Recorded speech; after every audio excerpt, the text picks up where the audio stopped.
जैसे ही अंजलि को पता चला कि उसकी सौतेली बहन पार्वती अरबपति हो गई, उसके पैरों तले जमीन खिसक गई। माँ और बेटी दोनों के अंदर लालच जाग गया। अंजलि तुरंत अपनी माँ के साथ पार्वती के ससुराल पहुंच गई। पार्वती उनको देखकर समझ गई कि मेरे अरबपति होने की खबर सुनकर अपनी बेटी को माँ का प्यार देने के लिए देवधर जी ने दूसरी शादी कर ली। उनकी दूसरी पत्नी का नाम गायत्री था, जो अपनी बेटी अंजलि के साथ इस घर में आई थी। शुरू शुरू में गायत्री ने पार्वती को बहुत प्यार दिखाया, लेकिन जैसे जैसे समय बीतता गया उसका असली चेहरा सामने आने लगा। वो पार्वती से घर के सारे काम करवाती, छोटी छोटी बातों पर उसे डांटती और हर समय ये एहसास कराती कि वो इस घर पर बोझ है। वहीं अंजलि भी अपनी माँ के नक्शे कदम पर चलती थी। वो पार्वती के कपड़े छिपा देती, उसकी किताबें फाड़ देती और फिर सारा दोष उसी पर लगा देती। मासूम पार्वती सब कुछ चुपचाप सहती रहती, क्योंकि वो अपने पिता को दुखी नहीं करना चाहती थी। एक दिन सुबह पार्वती रसोई में खाना बना रही थी, तभी अंजलि वहां पर आई और ताना मारते हुए बोली, तुम्हारी किस्मत में यही लिखा है पार्वती, नौकरानी बनकर रहना। देखना, एक दिन मैं बहुत बड़े घर में शादी करूंगी और तुम इसी घर में बर्तन मांजती रह जाओगी। पार्वती ने शांत स्वर में कहा, दीदी मैं तो बस इतना चाहती हूँ कि इस घर में सब खुश रहें। ये सुनकर गायत्री गुस्से में बोली, झूठी कहीं की, तुम्हारी शक्ल देखते ही मेरा दिन खराब हो जाता है। जल्दी से सारे काम खत्म करो। पार्वती की आंखें भर आई, लेकिन उसने आंसू पोंछ लिए। वो जानती थी कि उसकी चुप्पी ही इस घर की शांति बनाए रख सकती है। ये सब देखकर देवधर जी का दिल अंदर ही अंदर टूट जाता। वो जानते थे कि उनकी बेटी कितनी तकलीफ सह रही है, लेकिन वो ये भी जानते थे कि अगर वो गायत्री से लड़ेंगे तो घर का माहौल और खराब हो जाएगा।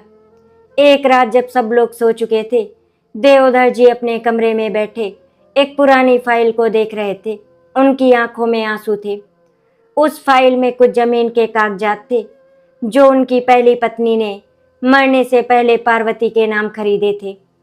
उस समय वो जमीन शहर के बाहरी इलाके में थी और उसकी कीमत बहुत कम थी, लेकिन अब वहां पर बड़ा बाजार, मॉल और कॉलोनियां बन चुकी थी। उस जमीन की कीमत करोड़ों में पहुंच चुकी थी। इस राज को केवल देवधर जी जानते थे। उन्होंने कभी गायत्री को इस बारे में नहीं बताया, क्योंकि वो जानते थे अगर गायत्री को ये बात पता चली तो वो पार्वती की जिंदगी और भी मुश्किल कर देगी। एक दिन गायत्री ने गुस्से में पार्वती को धक्का देते हुए कहा, सुनो पार्वती, तुम 18 साल की होते ही इस घर से चली जाओगी। मैं अब तुम्हारा बोझ और नहीं उठाऊंगी। पार्वती की आंखों से आंसू बहने लगे। वो चुपचाप अपने कमरे में चली गई। ये सब देवधर जी ने सुन लिया था। उस रात वो पार्वती जी के पास गए। उन्होंने उसके सिर पर हाथ फेरते हुए कहा, बेटी बस थोड़ा सा और सब्र कर लो, भगवान ने तुम्हारे लिए कुछ बहुत अच्छा सोच रखा है। पार्वती ने अपने पिता की तरफ देखा और बोली, पिताजी मुझे किसी दौलत की जरूरत नहीं है, बस आपका साथ हमेशा बना रहे। ये सुनकर देवधर जी की आंखें भर आई। उन्होंने मन ही मन फैसला कर लिया कि जैसे ही पार्वती 18 साल की होगी, वो उसे उसकी माँ की आखिरी निशानी और उसकी असली पहचान सौंप देंगे। समय धीरे धीरे बीतने लगा। पार्वती अब 18 साल की हो चुकी थी। उसके जन्मदिन के दिन भी गायत्री और अंजलि ने उसे कोई शुभकामना नहीं दी। उल्टा गायत्री ने ताना मारते हुए कहा, अब तुम बड़ी हो गई हो, जल्दी ही तुम्हारी शादी करके घर से विदा कर दूंगी। पार्वती मुस्कुरा दी, लेकिन उसके दिल में दर्द का सैलाब उमड़ चुका था। उसी रात देवधर जी ने उसे अपने कमरे में बुलाया। उन्होंने अलमारी से वो पुरानी फाइल निकाली और कांपते हाथों से पार्वती को सौंपते हुए बोले, बेटी, ये तुम्हारी माँ की आखिरी अमानत है।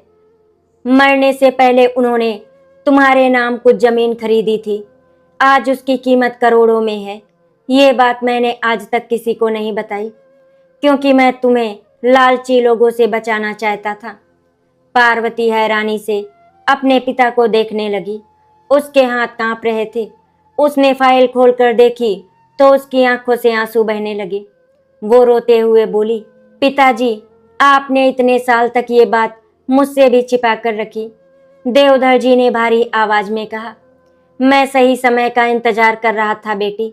ये दौलत तुम्हारी माँ का प्यार है, इसे संभाल कर रखना, लेकिन कभी किसी के सामने इसका घमंड मत करना। पार्वती ने अपने पिता के गले लगकर कहा, मेरे लिए सबसे बड़ी दौलत आप हैं पिताजी। देवधर जी की आंखों से आंसू बह निकले। पार्वती सारी रात अपने कमरे में बैठी उस फाइल को देखती रही। हर कागज के साथ उसे अपनी दिवंगत माँ का चेहरा याद आ रहा था, जिसे उसने बहुत छोटी उम्र में खो दिया था। उसकी आंखों से लगातार आंसू बह रहे थे। वो सोच रही थी कि जिस माँ का प्यार उसे कभी ठीक से नसीब नहीं हुआ, उसने जाते जाते उसकी पूरी जिंदगी सुरक्षित कर दी थी। सुबह होते ही उसने वो फाइल वापस अपने पिता देवधर जी को देते हुए कहा, पिताजी, ये सब आप ही अपने पास रखिए। मुझे इन कागजों से ज़्यादा आपकी छाया की ज़रूरत है। देवधर जी ने उसकी आंखों में देखते हुए कहा, नहीं बेटी, अब तुम बड़ी हो चुकी हो। दुनिया बहुत स्वार्थी है। ये तुम्हारी माँ की अमानत है। इसे हमेशा अपने पास रखना और कभी किसी पर आंख मूंद कर भरोसा मत करना। पार्वती ने सिर झुका लिया। वो समझ चुकी थी कि उसके पिता के मन में कोई गहरी चिंता छिपी हुई है। उधर गायत्री कई दिनों से पार्वती की शादी की बात कर रही थी। उसका मकसद केवल इतना था कि पार्वती जल्द से जल्द इस घर से चली जाए और फिर सारी संपत्ति पर केवल अंजलि का अधिकार रह जाए। एक दिन उसने देवधर जी से कहा, मैंने एक अच्छा रिश्ता देखा है। लड़का साधारण परिवार का है। उसका नाम राघव है। छोटा सा कारोबार है और परिवार भी बहुत सीधा साधा है। हमें जल्द से जल्द पार्वती की शादी कर देनी चाहिए। देवधर जी समझ गए कि गायत्री केवल अपनी जिम्मेदारी उतारना चाहती है, लेकिन उन्होंने राघव के बारे में पता करवाया। राघव सचमुच एक ईमानदार और मेहनती युवक था। उसकी माँ नहीं थी। वो अपने पिता के साथ रहता था और स्वभाव से बहुत शांत था। ये जानकर देवधर जी को थोड़ी तसल्ली हुई कि कम से कम उनकी बेटी को एक अच्छा जीवन साथी मिलेगा। जब पार्वती को शादी के बारे में बताया गया तो उसने शांत स्वर में कहा, पिताजी, आपका जो भी फैसला होगा मुझे मंजूर होगा। ये सुनकर गायत्री व्यंग से हंस पड़ी और बोली, और करोगी भी क्या? तुम्हारी किस्मत में तो बस दूसरों के सहारे ही जीना लिखा है। अंजलि भी हंसते हुए बोली, अच्छा हुआ तुम जा रही हो, वरना मेरी शादी में भी तुम्हारा साया पड़ जाता। पार्वती ने कुछ नहीं कहा। वो अपने आंसुओं को छिपाकर वहां से चली गई। लेकिन देवधर जी का दिल टूट गया था।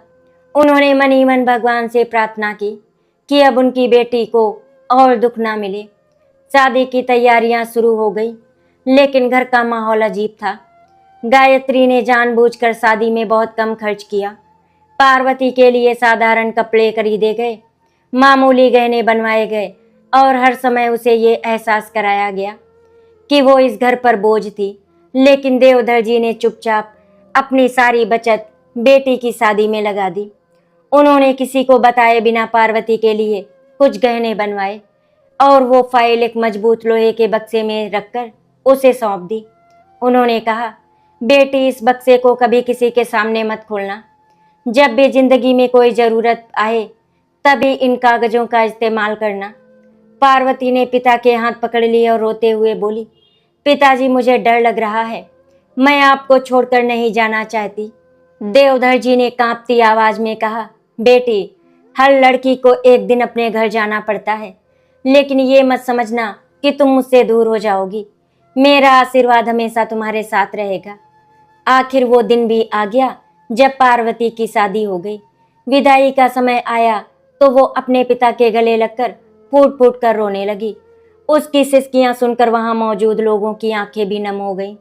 देवधर जी खुद को मजबूत दिखाने की कोशिश कर रहे थे, लेकिन उनकी आंखों से आंसू लगातार बह रहे थे। उन्होंने पार्वती के सिर पर हाथ रखते हुए कहा, बेटी चाहे कितनी भी मुश्किलें आए, अपनी अच्छाई कभी मत छोड़ना और याद रखना, तुम्हारी माँ की अमानत तुम्हारी ताकत है, कमजोरी नहीं। पार्वती ने रोते हुए सिर हिला दिया, लेकिन गायत्री के चेहरे पर कोई विदाई का दुख नहीं, बल्कि संतोष दिखाई दे रहा था, जैसे उसके रास्ते का सबसे बड़ा कांटा हट गया हो। पार्वती अपने नए घर पहुंच गई। राघव और उसके पिता ने उसका बहुत सम्मान से स्वागत किया। राघव ने पहली ही रात पार्वती से कहा, मैं नहीं जानता कि तुमने अपने मायके में कैसी जिंदगी बिताई है, लेकिन मैं वादा करता हूँ कि तुम्हारी आंखों में अब कभी आंसू नहीं आने दूंगा। ये सुनते ही पार्वती की आंखें भर आई। उसने सोचा, शायद भगवान ने उसके दुखों का अंत कर दिया है। उसने अपने अतीत की सारी पीड़ा अपने दिल में दफना दी और नए जीवन की शुरुआत करने लगी। लेकिन उसने अपने पति को भी उस बक्से और करोड़ों की जमीन के बारे में कुछ नहीं बताया, क्योंकि उसने अपने पिता से वादा किया था कि वो इस राज को हमेशा सुरक्षित रखेगी। इधर शादी के कुछ महीनों बाद देवधर जी की तबीयत अचानक खराब रहने लगी। वो अक्सर उदास रहने लगे थे। सबसे ज्यादा चिंता इस बात की थी कि कहीं उनके जाने के बाद गायत्री और अंजलि किसी तरह पार्वती तक पहुंचकर उसे नुकसान न पहुंचाए। एक रात उन्होंने गायत्री और अंजलि की बातचीत सुनी। गायत्री कह रही थी, अच्छा हुआ पार्वती चली गई, अब ये घर और जो कुछ भी है सब अंजलि का होगा। अंजलि मुस्कुराकर बोली, माँ, अब वो कभी वापस नहीं आएगी। ये सुनकर देवधर जी की आंखों में आंसू आ गए। उन्होंने मन ही मन सोचा, तुम दोनों को क्या पता, जिस लड़की को तुमने हमेशा बोझ समझा, वो एक दिन करोड़ों की मालकिन बनेगी। लेकिन उस दिन तुम्हारे पास पछतावे के अलावा कुछ नहीं होगा। समय धीरे धीरे बीतता गया। पार्वती अपनी ससुराल में पूरी निष्ठा से अपने नए परिवार की सेवा कर रही थी। राघव और उसके पिता ने उसे कभी पराया महसूस नहीं होने दिया। पहली बार उसे ऐसा घर मिला था जहां उसके काम की नहीं बल्कि उसके मन की कद्र होती थी। फिर भी जब भी वो रात को अकेली होती, उसे अपने पिता देवधर जी की चिंता सताने लगती। वो कई बार उनसे मिलने मायके जाना चाहती थी, लेकिन हर बार गायत्री के कटु व्यवहार की याद उसे रोक देती थी। दूसरी ओर देवधर भी बेटी से दूर रहकर अंदर ही अंदर घुटते जा रहे थे। वो जानते थे कि उनकी जिंदगी अब ज्यादा लंबी नहीं है। इसीलिए उन्होंने एक दिन अपने पुराने वकील को घर बुलाया और सारी जमीन के कागजात, बैंक से जुड़े दस्तावेज और अपनी एक चिट्ठी सुरक्षित रूप से पार्वती के नाम दर्ज करवा दी। उन्होंने वकील से कहा, अगर मुझे कुछ हो जाए तो ये सब मेरी बेटी को सौंप देना। ये उसकी माँ की आखिरी निशानी है और मेरी आखिरी जिम्मेदारी भी। कुछ महीनों बाद देवधर जी की तबीयत अचानक बिगड़ गई। उन्होंने तुरंत पार्वती को संदेश भिजवाया। पिता की तबीयत की खबर सुनते ही पार्वती घबरा गई और राघव के साथ मायके पहुंची। जैसे ही वो घर के अंदर गई, उसने देखा देवधर जी बिस्तर पर बहुत कमजोर अवस्था में लेटे हुए थे। उनकी आंखें केवल अपनी बेटी को देखने के लिए जैसे खुली हुई थी। पार्वती उनके पास बैठ गई और रोते हुए बोली, पिताजी, आपको कुछ नहीं होगा, मैं आपको छोड़कर कहीं नहीं जाऊंगी। देवधर जी ने कांपते हाथों से उसकी हथेली पकड़ी और बोले, नहीं बेटी, अब शायद मेरा समय पूरा हो चुका है, लेकिन मुझे तुम पर गर्व है। तुमने इतने दुख सहकर भी अपने संस्कार नहीं छोड़े। हमेशा इसी तरह अच्छी बनी रहना। ये देखकर गायत्री और अंजलि भी वहां खड़ी थी, लेकिन उनके चेहरे पर वो अपनापन नहीं था जो एक परिवार में होना चाहिए। देवधर जी ने कमजोर आवाज में कहा, गायत्री, मैंने हमेशा इस घर को जोड़े रखने की कोशिश की। मेरी आखिरी इच्छा है कि तुम पार्वती को अपनी बेटी समझो। गायत्री ने केवल औपचारिकता में सिर हिला दिया, लेकिन उसके मन में कोई बदलाव नहीं था। देवधर जी सब समझ रहे थे। उन्होंने पार्वती की ओर देखते हुए कहा, बेटी, जो कुछ मैंने तुम्हें दिया उसे संभाल कर रखना। एक दिन वही तुम्हारी ताकत बनेगा। उसी रात देवधर जी ने दुनिया को अलविदा कह दिया। पार्वती के लिए ये उसकी जिंदगी का सबसे बड़ा आघात था। वो अपने पिता के पार्थिव शरीर से लिपटकर फूट फूट कर रो पड़ी थी। उसकी सिसकियां सुनकर हर किसी की आंखें नम हो गई थी। वो बार बार कह रही थी, पिताजी, आपने वादा किया था कि हमेशा मेरा साथ देंगे। अब मैं किसके सहारे जीऊंगी। राघव उसे संभालने की कोशिश कर रहा था, लेकिन एक बेटी के लिए पिता की कमी कोई पूरा नहीं कर सकता। दूसरी तरफ गायत्री और अंजलि अंतिम संस्कार के बाद केवल इस बात में लगी थी कि घर और बाकी संपत्ति उनके नाम कैसे हो।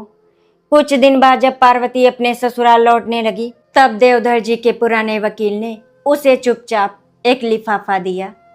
उसमें देवधर जी की लिखी हुई चिट्ठी थी। कांपते हाथों से पार्वती ने वो चिट्ठी खोली। उसमें लिखा था, मेरी प्यारी बेटी पार्वती, अगर तुम ये पत्र पढ़ रही हो तो समझो मैं इस दुनिया में नहीं हूँ। मुझे अफसोस है कि मैं तुम्हें वो बचपन नहीं दे पाया जिसकी तुम हकदार थी, लेकिन मैंने तुम्हारी माँ की आखिरी निशानी को सुरक्षित रखा है। शहर के बीचों बीच जो जमीन तुम्हारे नाम है, उसकी कीमत अब करोड़ों में पहुंच चुकी है। मैंने सारे कागजात तुम्हारे पास सुरक्षित कर दिए हैं। ये धन तुम्हारे लिए है, लेकिन याद रखना, इंसान की असली पहचान उसके संस्कार होते हैं, दौलत नहीं। चिट्ठी पढ़ते पढ़ते पार्वती की आंखें आंसुओं से भर गई। उसने पहली बार उन कागजात को ध्यान से देखा। वहां लिखी रकम देखकर उसके हाथ कांप गए। वो जमीन अब इतनी कीमती हो चुकी थी कि उसकी कीमत कई करोड़ रुपए थी। पार्वती ने वो फाइल तुरंत बंद कर दी। उसने मन ही मन कहा, पिताजी, आपने मुझे बहुत बड़ी जिम्मेदारी दी है। मैं कभी इस दौलत को अपने संस्कारों से बड़ा नहीं होने दूंगी। लेकिन किस्मत को कुछ और ही मंजूर था। कुछ दिनों बाद शहर की एक बड़ी कंपनी ने पार्वती की जमीन खरीदने के लिए उससे संपर्क किया। उन्होंने इतनी बड़ी रकम का प्रस्ताव रखा कि सुनकर राघव भी हैरान रह गया। तब पहली बार पार्वती ने अपने पति को सारी सच्चाई बता दी। राघव कुछ देर तक चुप रहा, फिर उसने मुस्कुराकर कहा, पार्वती, मुझे तुम पर गर्व है। तुमने इतने बड़े राज को इतने सालों तक संभाल कर रखा, लेकिन मेरे लिए तुम्हारी दौलत नहीं, तुम्हारा दिल सबसे कीमती है। पार्वती की आंखों से आंसू बह निकले।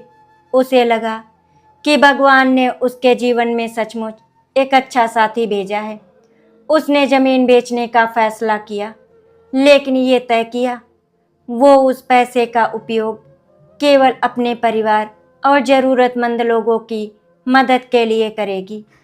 उधर एक दिन गायत्री ने किसी पड़ोसी से सुना कि एक साधारण सी लड़की अचानक करोड़ों की मालकिन बन गई है। जब उसने नाम सुना तो उसके पैरों तले जमीन खिसक गई। वो लड़की कोई और नहीं बल्कि पार्वती थी। गायत्री और अंजलि के चेहरे का रंग उड़ चुका था। जिनके लिए पार्वती हमेशा बोझ थी, वही आज करोड़ों की मालकिन बन चुकी थी।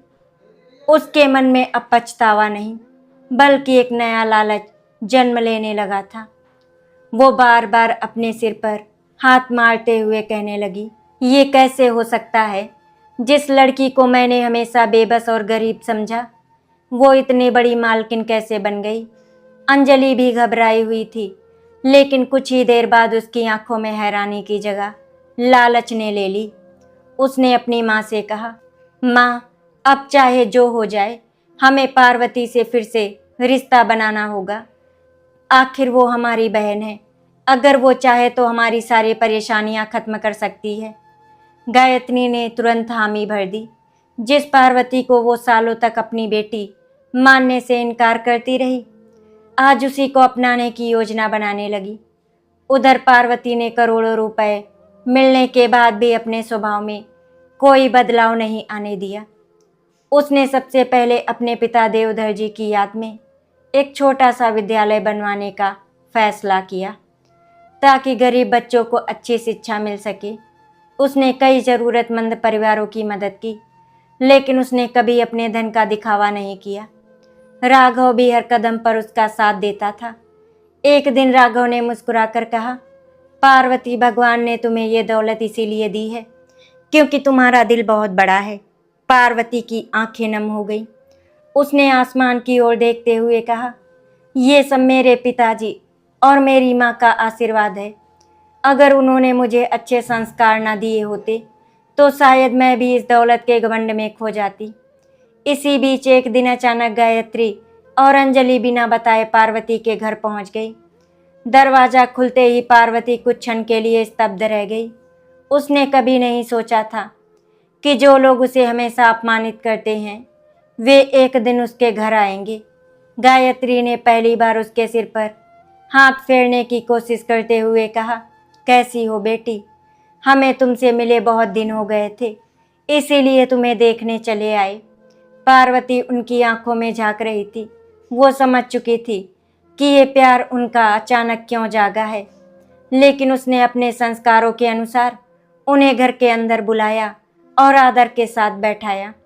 राघव ने भी उनका सम्मान किया, जिससे गायत्री और अंजलि को थोड़ी शर्म महसूस हुई।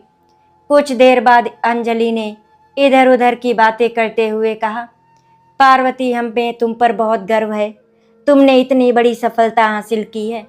आखिर हम दोनों बहनें हैं। अब हमें पहले की सारी बातें भूल जानी चाहिए।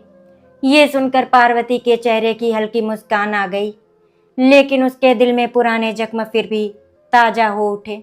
उसने शांत स्वर में कहा, दीदी, मैंने तो पहले ही सब कुछ भूलने की कोशिश कर दी थी, क्योंकि अगर मैं अपने दिल में नफरत रखती तो शायद आज भी दुखी रहती। ये सुनकर गायत्री कुछ पल के लिए चुप हो गई। उसे पहली बार एहसास हुआ कि जिसे उसने कमज़ोर समझा था वो असल में बहुत मजबूत है। लेकिन गायत्री का लालच अभी खत्म नहीं हुआ था। उसने बातों ही बातों में कहा, बेटी, अब तुम इतनी बड़ी मालकिन बन गई हो। अंजलि की शादी के लिए हमें कुछ मदद की ज़रूरत है। अगर तुम थोड़ा सहारा दे दो तो। उसकी बात पूरी होने से पहले ही पार्वती की आंखों में दर्द उतर आया। उसे याद आया कि यही गायत्री कभी उसकी पढ़ाई के लिए भी पैसे खर्च नहीं करना चाहती थी, लेकिन उसने अपने मन का दर्द छिपाते हुए कहा, माँ, अगर ज़रूरत होगी तो मैं ज़रूर मदद करूँगी, लेकिन मैं चाहती हूँ कि अंजलि अपने पैरों पर खड़ी होना सीखे। दौलत इंसान को सहारा देती है, लेकिन मेहनत उसे सम्मान दिलाती है। पार्वती का जवाब सुनकर अंजलि को बुरा लगा। उसने सोचा था कि पार्वती तुरंत लाखों रुपए उसके हाथ में रख देगी। घर लौटते समय उसने गुस्से में गायत्री से कहा, माँ, पार्वती बदल गई है। उसने हमें मना कर दिया, लेकिन गायत्री इस बार चुप थी। रास्ते भर उसके कानों में केवल एक ही बात गूंज रही थी, मैंने पार्वती को कभी बेटी नहीं समझा। पहली बार उसके मन में अपने व्यवहार के लिए पछतावा जागने लगा था। कुछ दिनों बाद अंजलि की शादी भी पक्की हो गई। लड़के वालों ने दहेज में बहुत बड़ी रकम की मांग कर दी। गायत्री परेशान हो गई। उसने रिश्तेदारों से मदद मांगी, लेकिन किसी ने साथ नहीं दिया। अब उसके सामने केवल एक ही नाम था, पार्वती। वो रात भर सो नहीं सकी। उसे बार बार वो दिन याद आ रहा था जब उसने पार्वती को अपमानित करके घर से विदा किया था। आज वही पार्वती उसकी आखिरी उम्मीद बन गई थी। अगली सुबह गायत्री ने एक बड़ा फैसला लिया। उसने तय किया कि इस बार वो पार्वती के पास किसी अधिकार से नहीं, बल्कि अपनी गलतियों की माफ़ी मांगने जाएगी। अंजलि की शादी की तारीख जैसे जैसे करीब आ रही थी, गायत्री की बेचैनी बढ़ती जा रही थी। लड़के वालों ने साफ कह दिया था कि अगर तय की गई रकम और बाकी सामान समय पर नहीं मिला तो वे ये रिश्ता तोड़ देंगे। गायत्री के पास अब ना कोई जमा पूंजी थी और ना ही कोई ऐसा अपना जो मुश्किल समय में उनका साथ देता। जिस रिश्तेदारी पर उसे कभी घमंड था, वही लोग अब उससे दूरी बनाने लगे थे। रात के सन्नाटे में वो अकेली बैठकर सोचती रहती, मैंने जिंदगी भर पार्वती के साथ कितना अन्याय किया। उसके हिस्से का प्यार छीन लिया, उसे ताने दिए, उसके आंसुओं की कभी कीमत नहीं समझी। और आज जब मैं मुसीबत में हूँ तो उसी का दरवाज़ा खटखटाने जा रही हूँ। ये सोचकर उसकी आंखों से आंसू बहने लगे।